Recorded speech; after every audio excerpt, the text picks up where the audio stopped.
আমরা নিয়মিত এমন কিছু খাবার-দাবার খাই যেগুলো কিন্তু আমাদের ডায়াবেটিস হওয়ার সম্ভাবনাকে অনেক বাড়িয়ে দেয়, অথবা সেই খাবার-দাবারগুলো আমরা যদি নিয়মিত খাই তাহলে যারা আমরা ডায়াবেটিসের পেশেন্ট রয়েছি তাদের যে সুগারের মাত্রা নিয়ন্ত্রণের ব্যাপার সেটা ঠিকঠাকভাবে করতে পারি না। এবং এই সমস্ত খাবারগুলো যদি আপনি দীর্ঘদিন ধরে প্রত্যেক দিনই নিয়মিত খেতে থাকেন তাহলে কিন্তু আপনার ডায়াবেটিস হওয়ার ঝুঁকিও অনেকটাই বেড়ে যায়। আজকের এই ভিডিওতে এমন 7 ধরনের খাবারের কথা বলবো যেগুলো আপনার ডায়াবেটিসের সম্ভাবনা বাড়াতে কিন্তু সাহায্য করে। সুতরাং এই 7টি খাবার কিন্তু আপনাদেরকে বুঝে শুনে খেতে হবে বা অ্যাভয়েড করতে হবে। তাই চলুন দেরি না করে শুরু করা যাক আজকের এই ভিডিও এবং আমরা জেনে নেব সেই সমস্ত 7টি খাবার যেগুলো আমাদেরকে অ্যাভয়েড করতে হবে সুগার থেকে বাঁচার জন্য। 7 নম্বর যে খাবারের কথা বলবো সেটা হলো খেজুর এবং কিশমিশ। খেজুর এবং কিশমিশকে আমরা অনেক সময়ই খুব ভালো খাবার হিসেবে ভেবে থাকি এবং এটা ঠিক যে এদের মধ্যে কিন্তু গুণাগুণ রয়েছে, কিন্তু বেশিরভাগ ক্ষেত্রে দেখা গেছে যে খেজুরের মধ্যে কিন্তু বেশ ভালো মাত্রাতে সুগার রয়েছে এবং কিশমিশের মধ্যেও বেশ ভালো মাত্রাতে সুগার রয়েছে,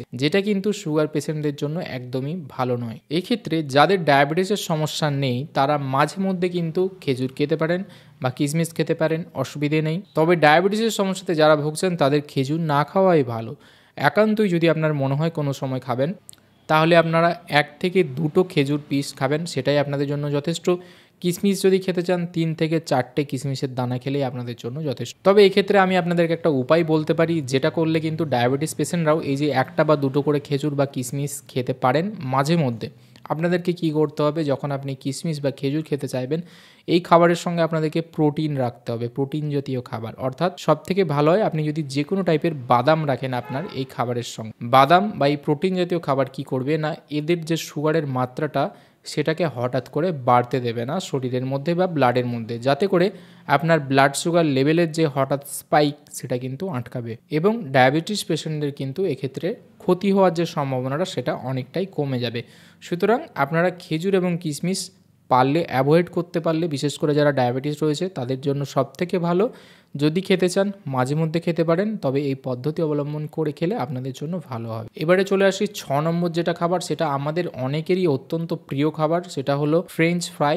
ফ্রেঞ্চ ফ্রাই নাম রয়েছে এরকম, কিন্তু এটা কিছুই না। আলুকে কেটে ভালো করে তেলের মধ্যে ভাজা হয় এবং তাতে কিছু প্রিজারভেটিভস দেওয়া হয় এবং এর টেস্টও সেই জন্য বেশ ভালো হয়। এর মধ্যে বেশ ভালো মাত্রায় কার্বোহাইড্রেট থাকে, তা বাদ দিয়েও আলুর মধ্যে কিন্তু যে গ্লাইসেমিক ইন্ডেক্স সেটা কিন্তু বেশ একটু বেশি মাত্রাতেই থাকে, যেটা আমাদের ব্লাড সুগারকে হঠাৎ করে স্পাইক বা বৃদ্ধি করতে পারে। বিশেষ করে যে ফ্রেঞ্চ ফ্রাইগুলো রয়েছে তার মধ্যে গ্লাইসেমিক ইন্ডেক্স দেখা গেছে প্রায় 73 থেকে 75 পর্যন্ত থাকে, যেটা কিন্তু একদম হাই গ্লাইসেমিক যে ইন্ডেক্স তার মধ্যে পড়ে এবং এর ফলে আপনার সুগারের লেভেল হঠাৎ করে বেড়ে যাওয়ার একটা সম্ভাবনা থাকে। তা বাদ দিয়ে এটা আরও ক্ষতিকারক কেন না, এটা যখন তৈরি হচ্ছে তখন দেখবেন এটাকে একদম ডুবো তেল যেটাকে বলে, মানে অনেকটা তেলের মধ্যে কিন্তু ভালো করে ফ্রাই করা হচ্ছে এবং এতে ট্রান্স ফ্যাটও কিন্তু এর সঙ্গে যুক্ত হচ্ছে, যেটা তো আমাদের শরীরের জন্য কিন্তু ভালো নয়। এবং এটা যদি বাইরে যেগুলো বিক্রি হচ্ছে প্যাকেটজাত বলুন বা যে কোনো শপিং মল বলুন বা যে কোনো জায়গাতে, সেগুলো কিন্তু অত্যন্ত ক্ষতিকারক। এবারে ঘটনা হচ্ছে যে ফ্রেঞ্চ ফ্রাই বা এগুলো যখন আপনি খাবেন তখন এগুলো শুধু আপনি খাবেন না, এর সঙ্গে আপনি সসও খাবেন। তো এই যে সস রয়েছে এর মধ্যেও কিন্তু সুগারের মাত্রা বেশ ভালো পরিমাণে রয়েছে, যেটাও কিন্তু আপনার ব্লাড সুগারকে বাড়াবে। রেগুলার এই ফ্রেঞ্চ ফ্রাই বা এই যে খাবার এটা যদি আপনি খেয়ে থাকেন তাহলে আপনার শুধু সুগার না, আপনার মধ্যে দেখবেন ধীরে ধীরে ওজন বাড়ার সমস্যা, ওবেসিটি ডেভেলপ করছে এবং হার্টের সমস্যাও দেখা দিতে পারে পরবর্তীকালে। তাই এই খাবারটাকে আপনাকে অ্যাভয়েড করতে হবে বা বন্ধ রাখাই ভালো। এবং যদি খেতে চান তাহলে সেক্ষেত্রে আপনি রাঙা আলু বা লাল আলু যেটা পাওয়া যায় সেটাকে আপনি বাড়িতে ভালো করে কেটে অল্প তেল দিয়ে ভেজে খেতে পারেন, কোনো অসুবিধা। বা আপনি বাড়িতে আলু নর্মাল যেরকম আমরা ভেজে খাই অল্প কম তেল দিয়ে সেটা খেলেও চলবে, তবে সেটা মাঝে মধ্যে রেগুলার বেসিসে কিন্তু হবে না।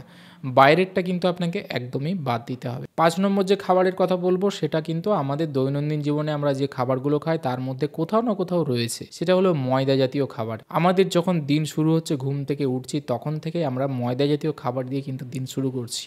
কেননা আমরা যে চায়ের সঙ্গে বিস্কুট খাই বেশিরভাগ জনই সকালবেলা, এই বিস্কুটের মধ্যে কিন্তু ময়দা থাকে। আবার অনেকে ব্রেড পাউরুটি এইসব খাচ্ছেন, সেগুলোর মধ্যেও কিন্তু ময়দা থাকে। এই ময়দার যে গ্লাইসেমিক ইন্ডেক্স সেটা কিন্তু প্রায় 50-এর কাছাকাছি, অর্থাৎ বেশ ভালোই রয়েছে এবং এটা কিন্তু আপনার ব্লাড সুগার লেভেলকে বাড়াতে সহায়তা করবে। তা বাদ দিয়েও ময়দার মধ্যে কিন্তু বেশিরভাগটাই হচ্ছে কার্বোহাইড্রেট, তাই ময়দা জাতীয় যে সমস্ত খাবারগুলো রয়েছে যেরকম বিস্কিট, ব্রেড, পাউরুটি, এগ রোল, পরোটা, প্যাটিস, কেক, কুকিজ, সিঙ্গাড়া, চাউমিন, পাস্তা, এই সমস্ত খাবার কিন্তু আপনাকে বন্ধ করতে হবে। ডায়াবেটিস যদি না থাকে তাহলে সেক্ষেত্রে আপনারা মাঝে মধ্যে খেতে পারেন, কিন্তু সেটাও লিমিটের মধ্যে। এবং ময়দার পরিবর্তে আরেকটা জিনিস করতে পারেন, এই যে বিস্কুট খাচ্ছেন বা যে জিনিসগুলো আপনি খেতে চাইছেন সেগুলো এখন দেখবেন বাজারে কিন্তু আটার তৈরি পাওয়া যায়, অর্থাৎ আটার বিস্কিট বেশিরভাগ ক্ষেত্রে পাওয়া যায়, তো সেইগুলো কিন্তু আপনি ইউজ করতে পারেন। 4 নম্বর যে খাবার বলবো সেগুলো হচ্ছে মিষ্টি জাতীয় যে খাবারগুলো রয়েছে অথবা মিষ্টি জাতীয় পানীয়গুলো। মিষ্টি জাতীয় খাবার বলতে যেরকম কি না কেক, চকলেট, আইসক্রিম, কুকিজ অথবা যে কোনো টাইপের মিষ্টি, সেটা রসগোল্লা হতে পারে, যে কোনো টাইপের কিন্তু মিষ্টি জাতীয় যে খাবারগুলো রয়েছে সেগুলো আপনাকে সম্পূর্ণরূপে বন্ধ করতে হবে। এগুলো কিন্তু আপনার ব্লাড সুগার লেভেলকে হঠাৎ করে বাড়িয়ে দেয় এবং ডায়াবেটিস পেশেন্টদের জন্য এটা অত্যন্ত ক্ষতিকারক। এবারে আইসক্রিম যে রয়েছে সেটাকে কিন্তু আমরা অনেক সময় এই সুগার জাতীয় খাবারের মধ্যে ধরি না, কিন্তু এর মধ্যে বেশ ভালো মাত্রাতে কিন্তু অ্যাডেড সুগার থাকে। বাজারে আবার আপনারা অনেক সময় দেখবেন যে কিছু আইসক্রিম রয়েছে যেগুলোতে অ্যাডেড সুগার নেই বা লো রয়েছে বলা হয়, কিন্তু ঘটনা হচ্ছে যে এখানে অ্যাডেড সুগারের পরিবর্তে কিন্তু আর্টিফিশিয়াল সুইটনার অর্থাৎ আর্টিফিশিয়াল মিষ্টি জাতীয় যে জিনিসগুলো রয়েছে সেগুলো এর সঙ্গে মেশানো হয়, প্রিজারভেটিভ কিছু থাকে যেগুলো কিন্তু আবার আপনার জিআই প্রবলেম বা গ্যাস অম্বলের সমস্যা তৈরি করবে। এছাড়াও আইসক্রিমের মধ্যে বেশ ভালো মাত্রাতে ফ্যাট রয়েছে এবং প্রচুর পরিমাণে ক্যালোরি আপনি ইনটেক করে ফেলেন আইসক্রিমের সঙ্গে, তাই যারা ওজন কমাতে চাইছেন তারা তো অতি অবশ্যই আইসক্রিমকে আপনাদের ডায়েট থেকে বাদ রাখবে। আইসক্রিম যদি খেতে চান বাড়িতে বানান, বাড়িতে অল্প চিনি দিয়ে বানিয়ে বাচ্চাদেরকে বা নিজেরাও খেতে পারেন, কোনো অসুবিধে নেই সেক্ষেত্রে, তবে সেটা মাঝে মধ্যে আপনারা খেতে পারেন। গরম সময় পড়লেই অনেক সময় আমাদের কোল্ড ড্রিঙ্কস বা ঠান্ডা পানীয় জাতীয় যে খাবারগুলো রয়েছে সেগুলোর খাওয়ার একটা প্রবণতা বাড়ে। কোল্ড ড্রিঙ্কস খাওয়ার সময় কিন্তু আপনি অতটা মিষ্টি এই জিনিসটা বুঝতে পারবেন না, কারণ এর মধ্যে খুব কম্প্রেসড করে বেশ কিছু কেমিক্যালের সঙ্গে মিশিয়ে এগুলোকে কিন্তু তৈরি করা হয়, যার ফলে মিষ্টি যে রয়েছে এর ভেতরে সেটা কিন্তু অতটা বোঝা যায় না, কিন্তু এর ভেতরেও বেশ ভালো মাত্রাতে কিন্তু সুগার রয়েছে। একটা যদি 200 থেকে 300 ml আপনি কোনো কোল্ড ড্রিঙ্কস ধরেন তার মধ্যে কিন্তু বলা যেতে পারে 7 থেকে 8 চামচ পর্যন্ত চিনি থাকে। তাছাড়া এটা কিন্তু স্বাস্থ্যের জন্য ক্ষতিকারক। এই কোল্ড ড্রিঙ্কস বাদ দিয়েও কিছু কিছু ফ্রুট জুস যেগুলো প্যাকেটজাত বা বিভিন্ন রকমের ছোট ছোট প্যাকেটে দেখবেন যে বিভিন্ন পানীয় পাওয়া যায় যেগুলো বাচ্চাদের খুব প্রিয়, সেগুলোতেও কিন্তু অ্যাডেড সুগার বেশ ভালো মাত্রাতে থাকে এবং প্রিজারভেটিভ থাকে। এগুলো শুধু যে সুগারের মাত্রাকে বাড়িয়ে দেয় তা না, তা বাদ দিয়েও শরীরের কিন্তু আরও অনেক ক্ষতি করে। এর পরিবর্তে আপনি যদি কোল্ড ড্রিঙ্কস গরমকালে খেতে ইচ্ছে হয় বাড়িতে এক কাজ করতে পারেন, জলের সঙ্গে অল্প একটু লেবু এবং গুড় মিশিয়ে সেটাকে ফ্রিজে রাখতে পারেন, তারপর ঠান্ডা করে সেখান থেকে খেতে পারেন, অথবা বাড়িতে ঘোল বা লস্যি বানিয়ে খেতে পারেন গরমকালে ফ্রিজে রেখে। এবং যে ফ্রুট জুস যেগুলো বললাম সেগুলো বাড়িতে বানাতে পারেন কাঁচা ফল এনে, অথবা সব থেকে ভালো জুস না বানিয়ে ফল কাঁচা বা টাটকা একদম খেয়ে নেওয়া, সেটা হলো সব থেকে উপকারী। এবারে চলে আসছি 3 নম্বর জাতীয় খাবার, তা হলো ট্রান্সফ্যাট যুক্ত যে খাবারগুলো বা স্যাচুরেট জাতীয় ফ্যাটের যে খাবার। এটি শুধু সুগার বা ডায়াবেটিস পেশেন্টদের জন্য যে খারাপ বা সুগারের লেভেল বাড়ায় তা না, আপনার রক্তে যে খারাপ কোলেস্টেরলের মাত্রা সেটাকেও কিন্তু ধীরে ধীরে বৃদ্ধি করে এবং এই কোলেস্টেরলের মাত্রা ধীরে ধীরে বৃদ্ধি পেলে আপনার কিন্তু হার্টের সমস্যাও দেখা দিতে পারে। তাই এই টাইপের খাবারগুলো আপনি যদি দীর্ঘদিন ধরে নিয়মিত খান তাহলে কিন্তু বেশ সমস্যাতে পড়বেন। এবং এই খাবারগুলোর সব থেকে বেশি আমরা খেয়ে থাকি, মাঝে মধ্যে খেয়ে থাকি, যেরকম কি ট্রান্সফার জাতীয় খাবার কি যেগুলো তেলে ভাজা হচ্ছে, বিশেষ করে চপ, পেঁয়াজি, পকোড়া, সিঙ্গাড়া, কচুরি, লুচি, জিলিপি, চানাচুর, নিমকি, ফ্রাইড মোমো ইত্যাদি। এগুলো কিন্তু বেশ ভালো করে তেলে ভালোই ভাজা হয় এবং তারপর এগুলো খাওয়া হয়, সেজন্য সুস্বাদুও হয়, কিন্তু শরীরের জন্য অত্যন্ত ক্ষতিকারক। আপনারা কি করবেন, এগুলো যদি খাওয়ার ইচ্ছে হয় বাড়ির বাইরে যদি এগুলো দোকানে যেগুলো পাওয়া যায় সেগুলো একদমই খাবেন না, বিশেষ করে যারা ডায়াবেটিস পেশেন্ট রয়েছেন।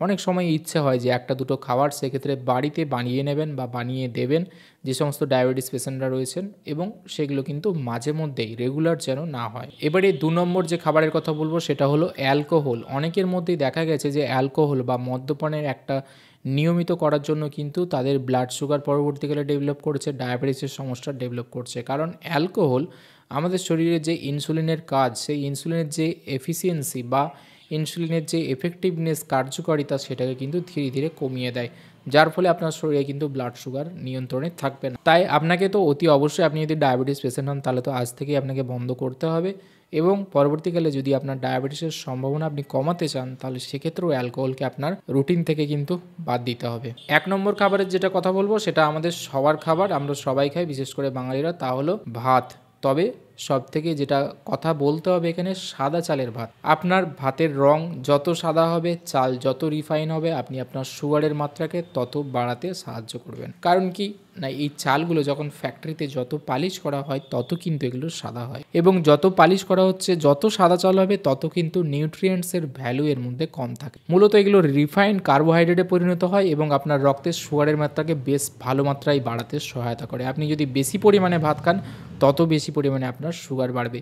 এক্ষেত্রে আপনি ব্রাউন রাইস, যেটা একটু বাদামি টাইপের চাল, কম সাদা, যেটা বেশি রিফাইন্ড নয়, সেগুলো ডায়েটের মধ্যে রাখতে পারেন। অথবা আপনি আরেকটা কাজ করতে পারেন, ভাত খাওয়ার শুরুতে কিছু কাঁচা স্যালাড বা সবজি কেটে খেতে পারেন। তাতে করে কী হবে না, আপনার পেট প্রথমেই ভর্তি হবে এবং আপনি সাদা চালের যে ভাত খাচ্ছেন সেটার পরিমাণটা ধীরে ধীরে দেখবেন কমে গেছে, যার ফলে কী হবে, আপনার শরীরের মধ্যে রিফাইন যে কার্বোহাইড্রেট যাচ্ছিল সেটা অনেক কম পরিমাণে যাবে। আশা করি আজকের এই ভিডিওটি আপনাদের ভালো লেগে থাকবে এবং উপকার আসবে। ভিডিওটি যদি ভালো লেগে থাকে এবং উপকার আসে তাহলে অবশ্যই লাইক করবেন, কমেন্ট করবেন এবং শেয়ার করবেন আপনাদের বন্ধুবান্ধবদের সঙ্গে। এবং আমার চ্যানেলটি যদি এখনও সাবস্ক্রাইব না করে থাকেন তাহলে অবশ্যই চ্যানেলটি সাবস্ক্রাইব করে বেল আইকনটা প্রেস করে দেবেন, যাতে করে পরবর্তীকালে এরকম ভিডিও আপলোড হওয়ার সঙ্গে সঙ্গে নোটিফিকেশন পেয়ে যান।